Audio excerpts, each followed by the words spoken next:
রাজধানীর বাজারগুলোতে নিত্য প্রয়োজনীয় খাদ্যপণ্যের দাম বেড়েই চলেছে। অব্যাহত বৃষ্টির অজুহাতে এক সপ্তাহের ব্যবধানে পেঁয়াজ, মুরগি ও মাছ ও ডিমের দাম বেড়েছে। আগের চড়া দামই বিক্রি হচ্ছে বিভিন্ন ধরনের সবজি। পাইকারি বাজারে যোগান কম, বৃষ্টিপাতের কারণে সরবরাহে বিঘ্ন, পরিবহন সমস্যার একাধিক কারণকে দাম বৃদ্ধির জন্য দায়ী করছেন খুচরা বিক্রেতারা। আর এই লাগামহীন দামে নাজেহাল সাধারণ মানুষ। মামুন হোসাইনের প্রতিবেদন। সপ্তাহ ব্যবধানে রাজধানীর বাজারগুলোতে বেড়েছে সবজির দাম। অধিকাংশ সবজি বিক্রি হচ্ছে ৭০ থেকে ৮০ টাকায়। বিক্রেতারা বলছেন, বৃষ্টির কারণে সরবরাহ কম থাকায় দাম বৃদ্ধি পেয়েছে। আর ক্রেতাদের অভিযোগ, কোনো পণ্যের দামই স্থিতিশীল নয়, প্রতি সপ্তাহেই সবজির দাম বাড়ছে। গত সপ্তাহে এই সপ্তাহে কেজিতে ১০ টাকা ১৫ টাকা বাড়ছে। ধরনা গত সপ্তাহে করলা ছিল ৬০ টাকা, এখন হলো ১২০ টাকা। পটল ছিল ৪০, এখন ৬০ টাকা, এরকম ১০-২০ টাকা বাড়ছে।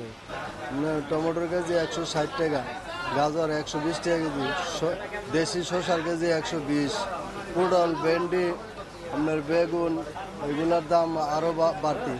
গত সপ্তাহের চেয়ে এ সপ্তাহে বেড়েছে পেঁয়াজ, আদা, ডাল ও ডিমের দাম। এতে অনেকেই সাধ্যের মধ্যে চাহিদা মেটাতে হিমশিম খাচ্ছেন।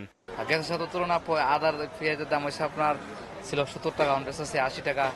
আদা বেচতাম ২০০ টাকা, ২২০ টাকা, অন বেচতে ২৪০ টাকা। কিছুদিন আগে কিনলাম ১২০ ছিল, তারপরে ১৩০, এখন আজকে ১৪০। এই জন্য রাগ করেই বললাম আর কি, দামটা কম হয়ে গেছে, আরো বাড়ানো দরকার। ডজন কিনছি ১৩০ টাকা, আর এখন হচ্ছে ১৪০ টাকা।